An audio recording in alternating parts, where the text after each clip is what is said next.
Well, we do have a 21st century workforce working within 20th century parameters where people have to stay employed for a lot of reasons under this idea of full-time employment. Because in, America, that's how we get our benefits. Or in some countries, you rise up the ranks and, you get to a leadership role. And more younger workers want to be considered part of a collective. They like a brand, they like a mission, they like an idea, but they can manage themselves. They believe in self-leadership, and they actually need less from managers. And so we've got this real disconnect between the way our systems are structured and what the 21st century worker actually wants. Hi, welcome to another episode of Leading Through Listening, the podcast where we'll dive into real stories of how leaders have transformed their employee experience. We'll explore topics like innovative ways to build leadership by focusing on how to ask the right questions of your people. We also cover how to understand what they're saying and, most importantly, strategies to involve them in the change you want to make. I'm your host, Sean Fitzpatrick, and today I'm thrilled to welcome someone who embodies what it means to lead with intention and empathy. Our guest today is Laurie Ruettimann, an acclaimed leadership expert, LinkedIn learning instructor, and thought leader who has helped countless organizations transform their leadership practices. Laurie's LinkedIn learning courses have garnered over 2 million views. They cover leadership transformation, management readiness, self-leadership, and more. She challenges traditional management mindsets and guides leaders towards creating workplaces where employees are heard, valued, and empowered. Laurie is known for her no-nonsense approach to leadership and her passion for helping managers navigate the complexity of the modern workforce. Today, we'll explore some of her insights on how leaders can ask the right questions, listen openly, and lead in a way that fosters loyalty, growth, and transformation. You can learn more about Laurie and her work at her website, laurieruettimann.com. Laurie, welcome to the show. Well, Sean, thank you so much. I'm really honored to be here. How are you doing today? Very good. Thank you. Yeah.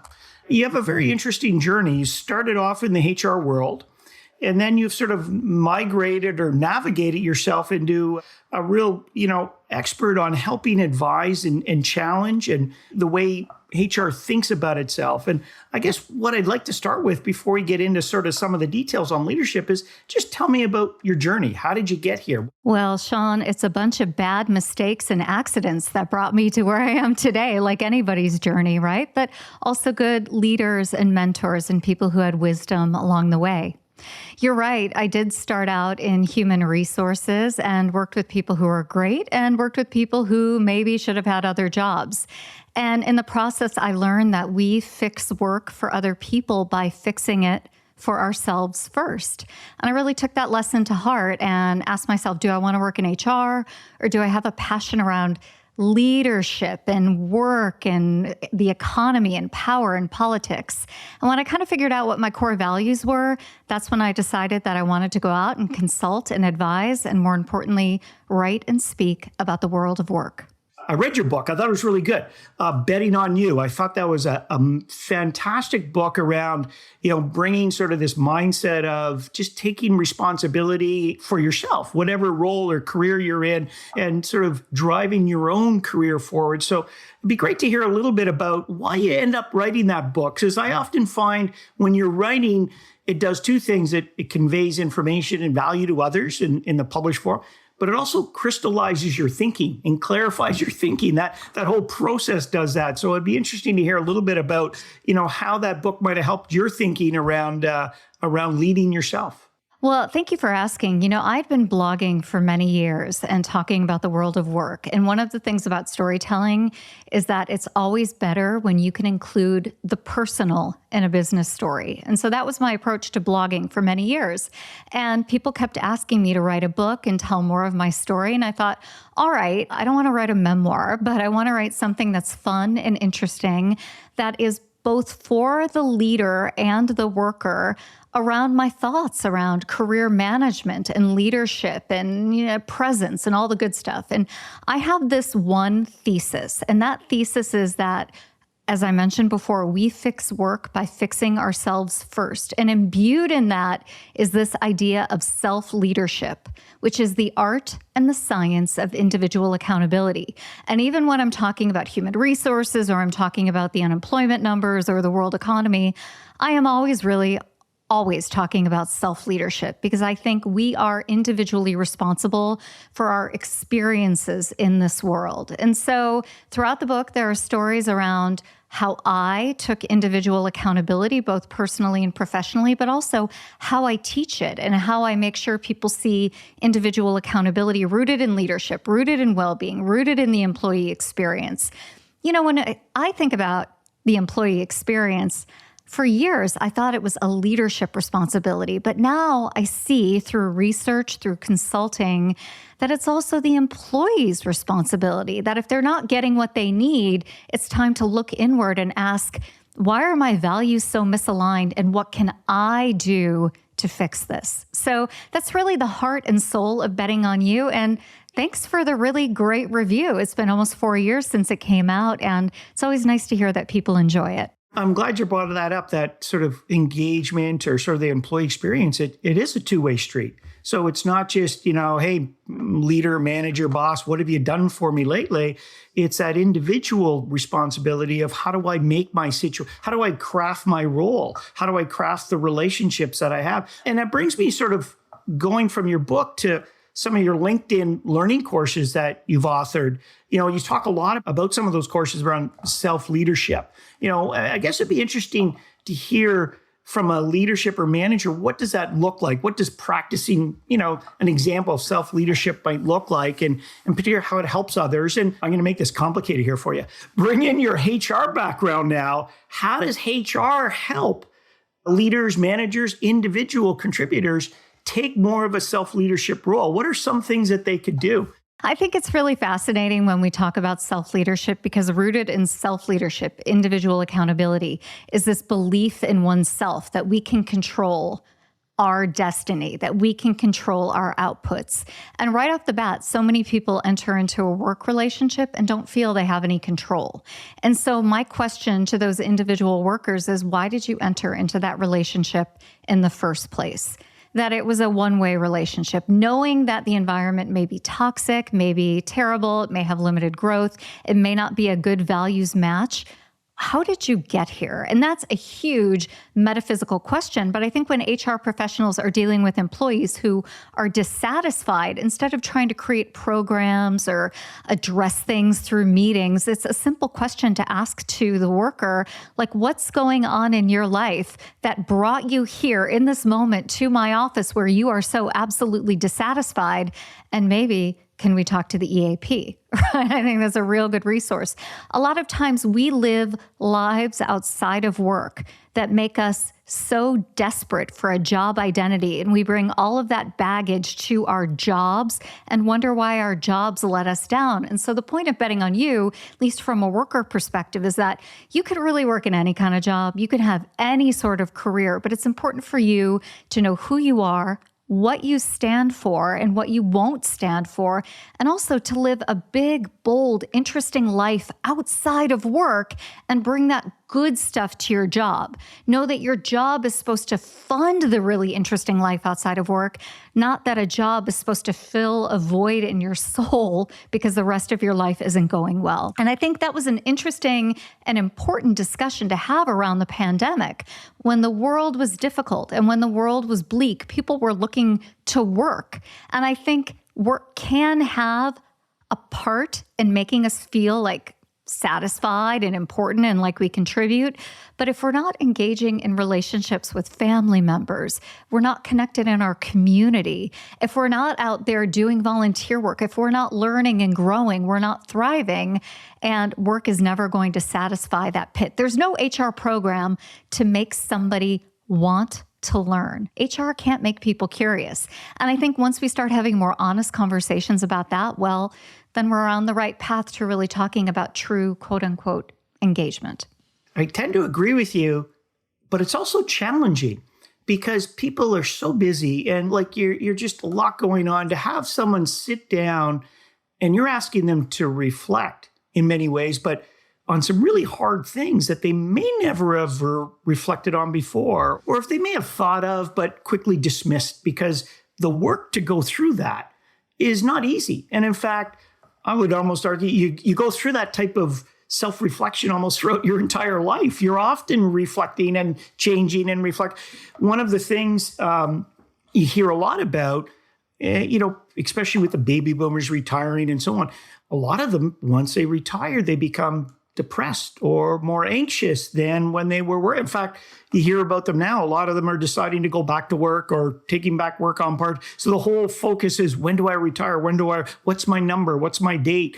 And then when they get there, after maybe a honeymoon period of 3 or 4 months, 6 months, they're like, my life's not as cracked up as I wanted it to be. How do I get back in? And that's often what they turn to. May not be the right thing, or they may not need, but they turn to work to fulfill them again. So it's a challenge, because to get people to sit down and focus on themselves and reflect on themselves is something that people don't do a lot of, or not everyone does. Yeah. But that's the beauty of a new model of leadership, because before we would have these leaders who were really focused on KPIs or MBOs back in the Gen X day when I started out, right? And now we have a real opportunity for leaders and managers to be advisors, to be mentors, to be coaches, or at least not to be the taskmasters or task mistresses that they were back in the 1980s, right? The environment we're in now really enables that, or at least the opportunity is there now, compared to 50 years ago, where sometimes you literally didn't have that options of flex. But the options available to a lot of people now, in terms of the type of work they can do, where they can work from, how they do their work, how often there's so much more opportunity and flexibility. It probably is a good idea, if someone isn't happy, to now take that chance to sit down and figure out, what is it that I want to do? Because there is so much out there that you can do. And I wonder, maybe you might have noticed that, I think COVID helped accelerate maybe some of that thinking, because people had a break and they slowed down and said, you know what, I don't know if I still want to do this type of work. I want to maybe do something different, or I want to explore, because it forced them to be home with their family every day. It forced them to see different sides of themselves, and then, this is not so bad. It's a little bit different. And maybe I sort of enjoy that a little bit more than I thought I did. So I wonder if you saw that it might have accelerated the thinking around how to think about work and where it fits in your world in terms of your mindset. I think that's a really important point. There were so many of us that were forced to re-examine our lives during the pandemic. And now, with this pushback towards return to office or limited flexibility, many people think, I don't have the freedom to do that anymore. I can't think critically about what I want to do with my life. And I would say the opportunity to do that is when you have a paycheck versus when you don't.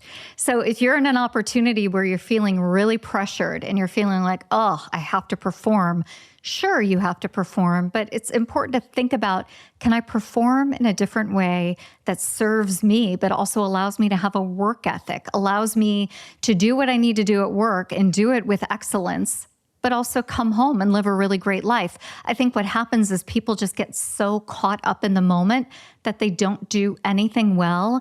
And that's often by design. We started the conversation talking about designing our jobs, job crafting. I really believe in taking a step back and doing life crafting. Who am I? Where do I want to go? Back in the day, we used to joke about interview questions like, where do you want to be in 5 years? And you're like, I don't know where I want to be in 5 years. Well, I hate to tell you, you should really think about where you want to be in 5 years, because 5 years is not guaranteed to you. 5 years is a gift. And the more agency you can have in making your decisions, the happier you and your family are going to be, and the better you're going to perform at work. So take an active role. That is the essence of self-leadership. And not only, Sean, does it apply to workers, it applies to leaders too. Leaders have a higher disengagement rate than employees at this point. Managers are exhausted, they're tired. And so again, we fix work for others by fixing it for ourselves first. Start to address your issues. You're the canary in the coal mine. And when you fix it for yourself, you're going to have a positive downstream effect on your entire organization.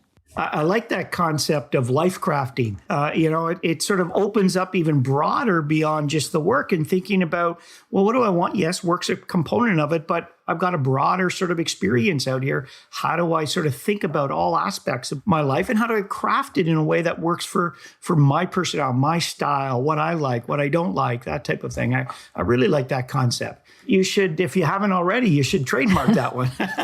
There are no new ideas in this world. And so life crafting, taking a more human-centered approach to work, like all of this is out in the ether. And, I'm inspired by great thinkers like Amy Edmondson and Brene Brown and Dan Pink, and they've been inspired by others. And we're just all kind of in this really interesting ecosystem of rethinking the world of work. And I'm really grateful for the leadership of others. And hopefully people learn from me as well. Well, you brought up Amy Edmondson, and she sort of has done some really interesting work, particularly around this concept of psychological safety in the workplace. Well, you could almost argue psychological at home too would probably be important sometimes. But really, the whole concept, I think, describes, work environments or any environment where, candor is expected, and you can really speak up without fear of retribution, that you might say something that'll get you into trouble because you're saying it with the mindset of, here's what's happening. Here's the way I see the world. Here's you're not trying to say things that are going to be, vindictive, but you might say things that might upset somebody in the group or environment you're with, but that's okay because that might be the way someone's seeing it. So that whole fear of retribution is still prevalent, both in today's workplace and today's homes. And how do you create an environment where we can speak up as to things we like about our work or about other environments, and we don't like so much about it, where get people in a safe spot where they can start to explore these ideas and concepts? I'm really lucky to be friendly with Amy Edmondson. She's been on my podcast, Punk Rock HR, twice, and she has this new book out that's all about intelligent failure. I believe it's called The Right Kind of Wrong. And what I've learned from Amy over the years is that psychological safety doesn't give us the freedom to just show up and complain about things and expect that our bosses are going to listen. And it doesn't give us the freedom to go wacky at work and try things that aren't intelligent. Instead, she really believes in almost like a beta test approach to the world of work. So, for example, if you work in an environment that's really risk adverse and doesn't have a history of psychological safety, it doesn't mean that in very small ways you can create psychological safety in your own micro environment. You can listen to people, you can test the water with the people around you and create a movement that gets a little bit bigger and a little bit broader, hopefully, within your organization. She doesn't say wait for leaders to just open up this world of psychological safety. She says try it with yourself. Try it with your community first. And that's really inspiring to me. Make sure you're not so critical of failure. Make sure that when you're making a new venture into something different at work, you're going slow and you're thinking through this process intelligently. It's almost like don't wait for others, although hope that others catch up. Try it for yourself and go slow and go small. And so these little experiments Amy talks about in her work have really motivated me and inspired me.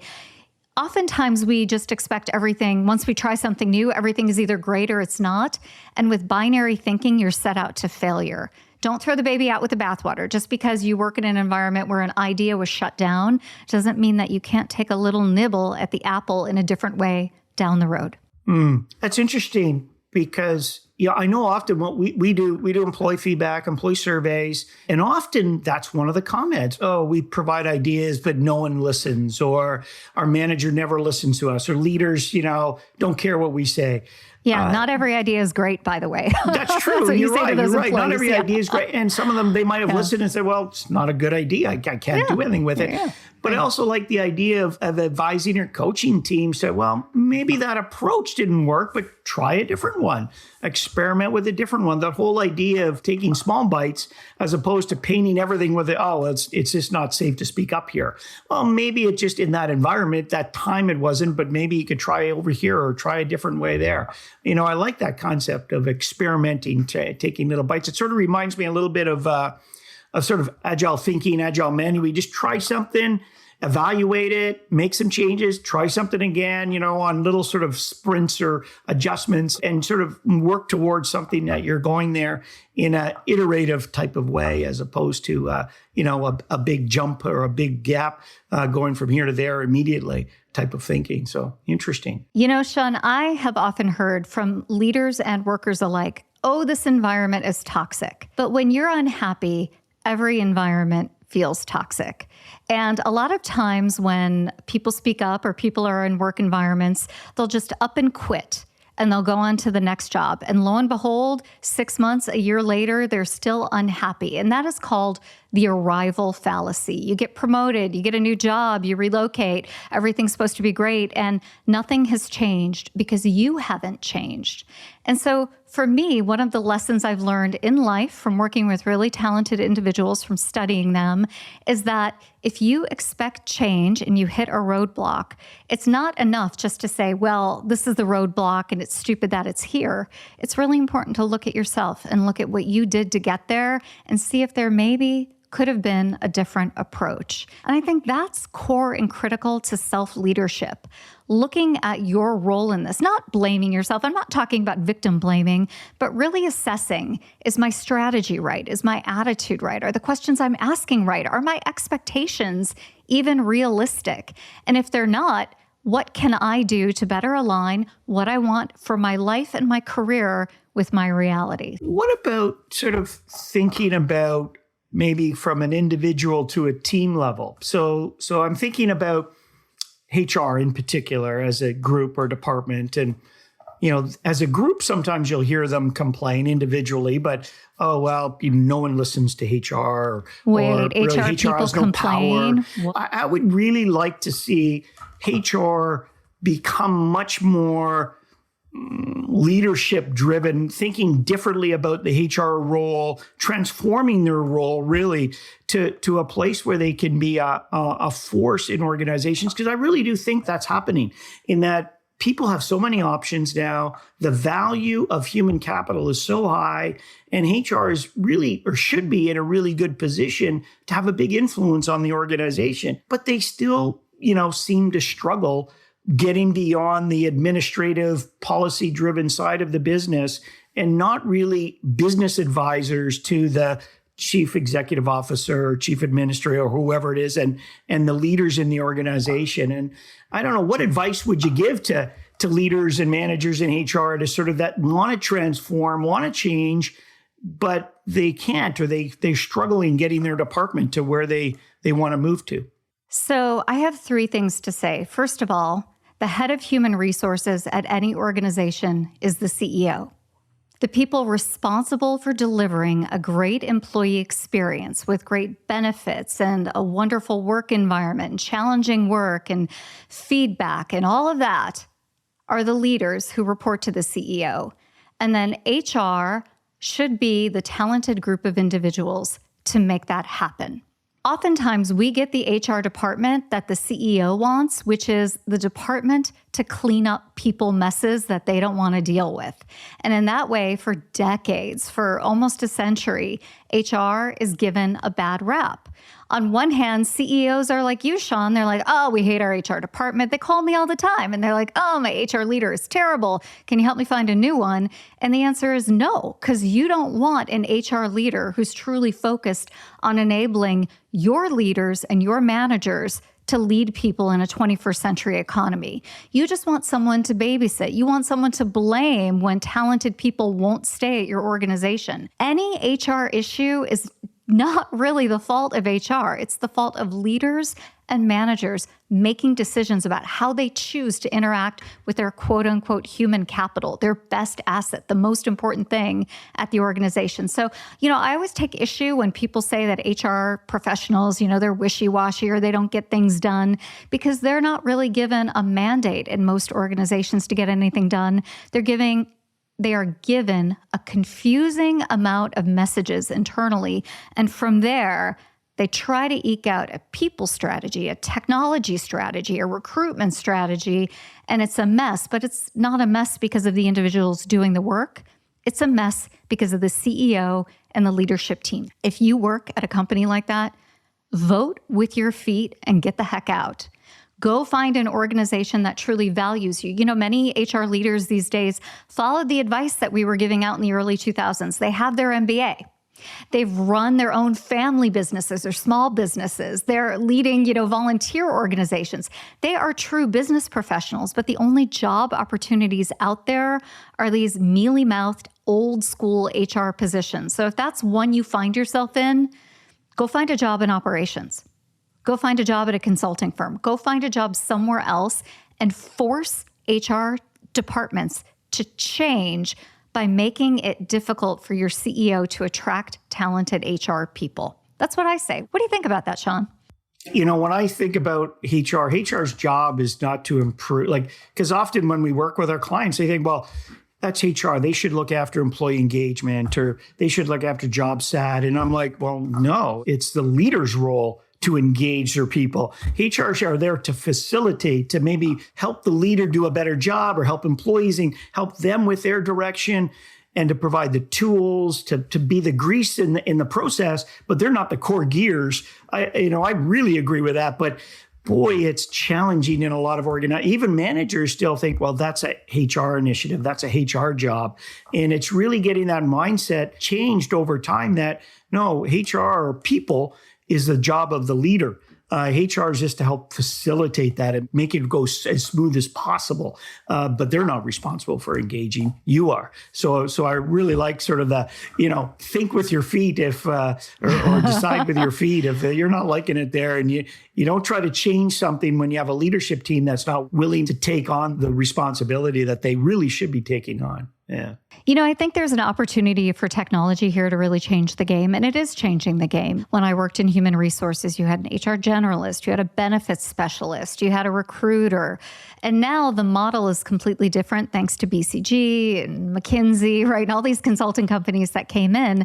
You now have outsourced HR service providers, you have technology that can provide a lot of self-service within the organization, and you are creating an HR business partner, a people business partner, right? Who's really focused on resourcing when needed, enabling, coaching, and getting training into the organization. But it's not your local HR lady's job to plan the picnic anymore. That job doesn't even exist anymore, really, in anywhere in North America. So I see a change happening, but I also, to your point, see a true distaste for dealing with human problems.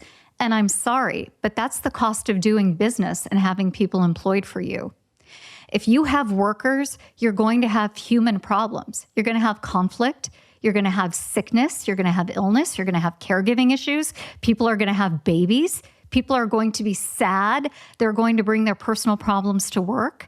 And again, you write in all sorts of stuff into your budget to deal with the cost of doing business. You're going to have to write in time for managers to deal with workers who are just always inherently human. Until we have an all-robot workforce, we're going to have human problems, and that's not an HR job to deal with. I recently read a study that just got published in the last week or two. It's people that are sort of probably in their late 20s, early 30s in the workplace right now. And they're asking, would you take on a manager role? And for the first time ever, less than half said yes. So most people said no, they don't want to take on. They want to just continue on being an individual contributor. And that's a change because what they sort of thought about is like, it's too much work and not enough reward. We've seen this now for a couple of years, the level of engagement with executives. So the top, leaders in an organization that have full autonomy, they drive the business, they decide which direction, they tend to have very high levels of engagement. And then individual contributors, people doing the work day to day, they tend to be pretty good levels of engagement. And then you've got this middle layer of management, and they are so disengaged, generally speaking. And it's unusual. If I go way back in the data 15 years ago, we've been doing this for a long time. It used to be senior leaders had really high, mid-level managers pretty high, frontline, medium or so. But it's flipped now. At senior level is still very high. Middle managers are the lowest, and then immediate individual contributors have higher levels of engagement than middle man. So there's a real challenge in this middle management level, but we need them. You're not going to be able to run organizations without them. But certainly a lot less people want to be doing the job. And, how do you create an environment where that level of management or that role or function actually works. And that's broken right now in a lot of organizations. Well, we do have a 21st century workforce working within 20th century parameters where people have to stay employed for a lot of reasons under this idea of full-time employment. Because in, America, that's how we get our benefits. Or in some countries, you rise up the ranks and, you get to a leadership role. And more younger workers want to be considered part of a collective. They like a brand, they like a mission, they like an idea, but they can manage themselves. They believe in self-leadership, and they actually need less from managers. And so we've got this real disconnect between the way our systems are structured and what the 21st century worker actually wants. And so if you hire someone as a full-time employee, you're going to expect that they're going to show up with all this kind of baggage like they did in the 20th century and expect their employers to solve it for them, when I think we need to be having a more mature conversation, not only about job crafting and life crafting, but really work crafting. What does it mean to gain knowledge, skills, and abilities, but manage yourself in the 21st century? What does it mean to be responsible for providing for your retirement, making sure you take care of your own health and well-being, but still getting some employer support? We need to be having more mature conversations, but unfortunately, there are a lot of reasons why we don't. Tax structures, union structures, works councils, all of it is an old way of thinking about the new world of work. And, wait until we start to talk about AI and those robots who do come. It's going to disrupt everything. Well, Laurie, I really appreciate your time. It was a fantastic discussion learning about your way of thinking. I really like that idea of taking responsibility, taking self-leadership, and not only self-leadership about work, but this whole idea of self-leadership about the holistic individual. How do I want to lead at home? How do I want to lead in the community? And how do I want to contribute or lead in the workplace? That idea of life crafting concept, I just think that's fantastic in terms of that, self-responsibility. And, some of the tips you throw out there, like that idea of psychological safety and sort of, maybe that way didn't work, but try another small bite of the apple or try a different way to think about things. That's a real way that people can try to do different things in either their home or their workplace and do things differently to make a better environment for themselves. And then if I understand you right, if you start with yourself and make that change there, it's going to affect your environment and the broader world out there. So thank you very much. I appreciate your time. Thank you. It was great to be here. And I wish everybody to stay well, be safe, and be brave. Thanks for joining us today on Leading Through Listening. Be sure to subscribe on Apple Podcasts, Spotify, or YouTube Music so you don't miss a future episode. We'll see you again soon.